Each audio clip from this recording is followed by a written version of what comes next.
Bismillahirrahmanirrahim. Assalamu alaikum dear students. How are you? I hope you'd be fine. I'm here with the new Oxford Mathematics 7th edition book D2 और आज हम करने जा रहे हैं volume and surface area of pyramid's exercise 12A जिसमें बहुत सारे स्टूडेंट्स को बड़ी प्रॉब्लम्स होती हैं। तो आज हम डिटेल में समझेंगे कि वॉल्यूम कैलकुलेट करना हो तो, सरफेस एरिया कैलकुलेट करना हो तो, हाइट कैलकुलेट करनी हो तो, चाहे वो परपेंडिकुलर हो चाहे वो slant height of the triangle हो, तो ये सारे क्वेश्चंस को कैसे डील किया जाता है।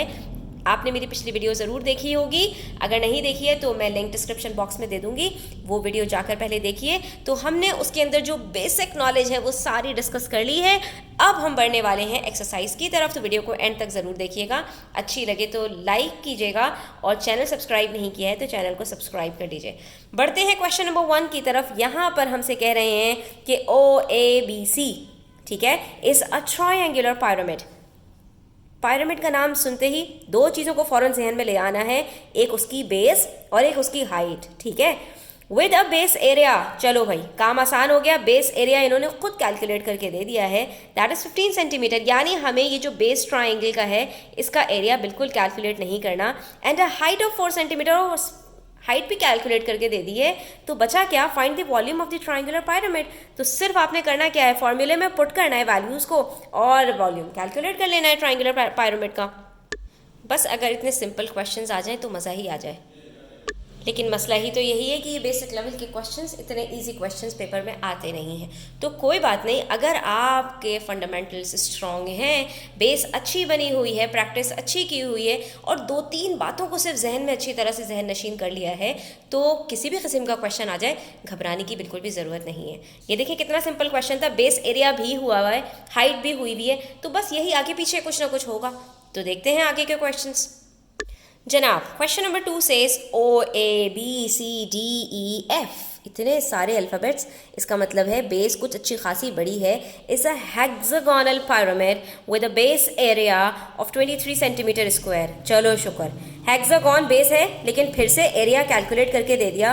And height of 6 centimetre, height भी बता दी। Find the volume of the pyramid, तो ये भी वैसे ही करेंगे बिल्कुल।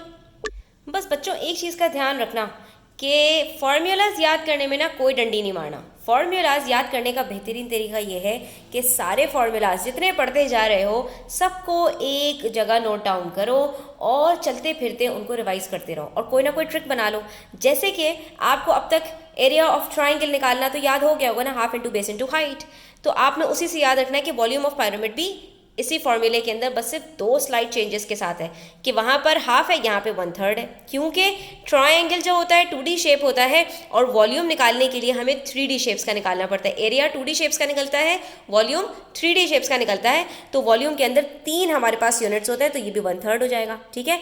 वहाँ पर सिर्फ बेस होती है, बेस की जो भी लेंथ है, यहाँ पर बेस का एरिया हो गया, ठीक है। यहाँ पर एक चीज़ बढ़ गई, बाकी हाइट है, ठीक है। तो इस तरह से आपने फॉर्मूलाज को याद करने में बहुत ज़्यादा दिमाग लगाना है और बहुत ज़्यादा टाइम देना है इसको। तो उसको आपने जब इम्प्लीमेंटेशन का टाइम आता है या जब उसको आपने यूज़ करने का टाइम आता है तो उसमें आपको प्रॉब्लम नहीं होती। बढ़ते हैं क्वेश्चन नंबर 3 की तरफ। नेक्स्ट क्वेश्चन में कह रहे हैं OXYZ is a pyramid whose base is a right angled triangle। अब की दफ़ा बेस क्या है, राइट एंगल ट्राइंगल है। ट्राइंगल से फ़ौरन बेस एरिया को आपने जहन में ही कैलकुलेट कर लेना है, ये देखने से पहले कि बेस एरिया गिवन है या नहीं है। उसके लिए क्या क्या चीज़ें चाहिए होती हैं बेस एरिया को कैलकुलेट करने के लिए, एक बेस, एक हाइट और उसको हाफ कर देना होता है। तो आपसे कह रहे हैं where XY is equals to 7 meter and YZ is equals to 4 meter. तो ये ट्राइंगल है, ये भी राइट एंगल्ड ट्राइंगल है। तो इसके अंदर हमारे पास हाइट भी गिवन है और बेस भी गिवन है। ऐसा अगर ये नॉर्मल ट्राइंगल होता, यानी अगर आपका ये एक्यूट एंगल ट्राइंगल होता या ऑब्ट्यूज एंगल ट्राइंगल होता और उसके अंदर अगर, तो आपको क्या चाहिए होती, उसकी स्लैंट हाइट चाहिए होती। लेकिन क्योंकि ये आपके पास परपेंडिकुलर हाइट चाहिए होती है आपको बीच में, लेकिन चूंकि ये आपको राइट एंगल ट्राइंगल ही दे दिया तो उसके अंदर एक उसकी लेंथ जो बनेगी वो उसकी हाइट हो जाएगी और एक उसकी जो बेस बनेगी वो उसका बेस ही रहेगी, ठीक है। तो हमारे पास ये दोनों चीज़ें जब गिवन हैं तो हम आराम से बेस एरिया कैलकुलेट कर सकते हैं। उसके बाद कह रहे हैं कि आपके पास given that the height of the pyramid की हाइट भी गिवन है तो उसका वॉल्यूम कैलकुलेट कर लीजिए। बस फॉर्मूले के अंदर पुट करनी है वैल्यूज़ और हमने इसको कैलकुलेट कर लेना है। तो इसको भी सेम फॉर्मूले से आपने वैल्यूज़ को पुट करके निकाल लेना है। 1/3 into base area into height. अब की दफ़ा बेस एरिया गिवन नहीं है, बेस एरिया हम खुद से कैलकुलेट कर लेंगे। बेस एरिया किसका कैलकुलेट करना है? राइट एंगल ट्राइंगल का, जिसके अंदर हमें एक बेस चाहिए और एक हाइट चाहिए। अब आप कहेंगे यहाँ भी हाइट है, यहाँ भी हाइट है, दोनों हाइट्स अलग अलग है। ये वाली जो हाइट है वो उस बेस की है जो ट्राइंगल की दी हुई है, ठीक है, और ये वाली जो हाइट है ये उस पायरामिड की हाइट है जो आपके पास परपेंडिकुलर ड्रॉप हुआ है, ठीक है। तो इन चीज़ों को आपने ध्यान रखना है, ठीक है। अब यहाँ पर हमने बेस जो हमारे पास गिवन थी 7 और हाइट जो गिवन थी 4 सेंटीमीटर, वो यहाँ पर रख के और कैलकुलेट कर लिया। 2 से 4 कट हो गया तो 7 2s are 14 हमारे पास बचा। मल्टीप्लाई किया हाइट के साथ 5 और नीचे डिनोमिनेटर में 3 है। 14 5s are 70/3। ये हमारे पास कुछ अजीब सा मिक्स इम्प्रॉपर फ्रैक्शन आ रहा है। इम्प्रॉपर फ्रैक्शन में अपने आंसर्स को नहीं लिखना चाहिए, या तो आप इसको मिक्स नंबर में चेंज कर दीजिए और या आप इसको जो है वो उसमें कन्वर्ट कर दीजिए डेसिमल्स के अंदर, ठीक है। अगर आप भूल चुके हैं कि किस तरह से कन्वर्ट किया जाता है तो सिंपल है, 70 को डिवाइड कीजिए 3 से, जो रिमाइंडर बचता है वो आपका न्यूमरेटर होता है और जो यहाँ पर आपका आ जाता है आंसर वो आपका होल नंबर बन जाता है। तो हमारे पास जो आंसर आ रहा है 23 होल नंबर 1/3, ये हमारा वॉल्यूम कैलकुलेट हुआ है। Next we have question number 4। VPQRS is a rectangular pyramid. अब की दफ़ा रेक्टेंगुलर पायरामिड है। रेक्टेंगल के नाम से जहन में आ जाता है कि जो बेस होगी उसकी लेंथ और ब्रेथ अलग अलग होगी, ठीक है। Where PQ is equal to 10 centimeter and QR is equal to 6 centimeter. तो भाई इन्होंने हमें लेंथ और ब्रेथ अलग अलग बता दी, इसका मतलब है बेस एरिया निकालना पड़ेगा।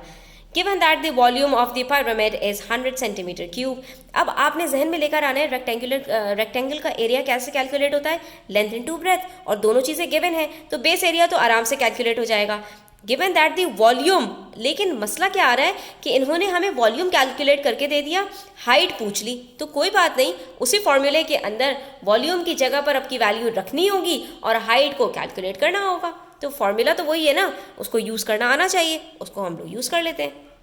रेक्टेंगुलर पायरामिड कैलकुलेट करने के लिए वॉल्यूम का फॉर्मूला यूज़ करेंगे, क्योंकि सारी वैल्यूज़ गिवन है, सिर्फ एक हाइट चाहिए और हाइट हम इससे कैलकुलेट कर सकते हैं। तो वॉल्यूम हमें बताया है 100, 1/3 को मल्टीप्लाई करेंगे लेंथ मल्टीप्लाई बाय ब्रेथ से, क्योंकि बेस क्या है, रेक्टेंगल है और उसका एरिया इसी फॉर्मूले से कैलकुलेट होता है। तो 10 और 6 हमारे पास दोनों वैल्यूज़ गिवन थी, हमने इसको मल्टीप्लाई किया। यहाँ पर आप देख सकते हैं 3 से ये 6 कट हो रहा है, क्योंकि सब मल्टीप्लाई हो रहे हैं, एडिशन सब्ट्रैक्शन कुछ नहीं है। प्रॉब्लम वहाँ आती है जहाँ एडिशन सब्ट्रैक्शन बीच में आ जाता है, वहाँ पे कट नहीं हो पाता, ठीक है। तो यहाँ पर आपके पास 2 बचा, 10 × 2 इज इक्वल्स टू 20। तो अब मसला ये आ रहा है, हाइट हमारे पास राइट हैंड साइड पर आ रही है, हम उसको लेफ्ट हैंड साइड पर लेके चले जाते हैं। कैसे? 20 यहाँ पर मल्टीप्लाई हो रहा है, वहाँ पे जाके डिवाइड हो जाएगा, तो 100 डिवाइडेड बाई 20 गिव्स अस 5। तो हमारे पास हाइट क्या निकल आई है, 5 सेंटीमीटर। जो हमारे पास पहले राइट हैंड साइड पे लिखा हुआ था उसको लेफ्ट हैंड साइड पे लिख दीजिए, आपका आंसर आसानी से कैलकुलेट हो चुका है। तो आज हमने कितनी अहम बातें सीख ली हैं। एक तो ये कि वॉल्यूम ऑफ पायरामिड कैसे कैलकुलेट किया जाता है, तो उसके अंदर हमें 2 चीज़ें याद रखनी है, एक बेस एरिया और एक perpendicular height of the pyramid, ठीक है।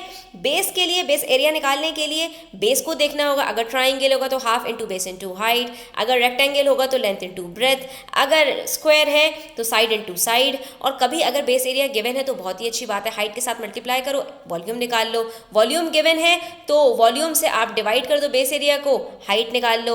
और कभी ऐसा भी होगा, मजीद क्वेश्चंस करेंगे कि हाइट भी गिवन होगी, वॉल्यूम भी गिवन होगा, बेस एरिया कैलकुलेट करना होगा, तो कोई बात नहीं, वॉल्यूम के साथ आप हाइट को डिवाइड कर दो, बेस एरिया कैलकुलेट कर लो, ठीक है। तो आपने सिर्फ क्या करना है, फॉर्मूले को यूज़ करना सीख लेना है, और वो कैसे आएगा, प्रैक्टिस करने से आएगा। तो thanks for watching the video students, take care, अल्लाह हाफिज़।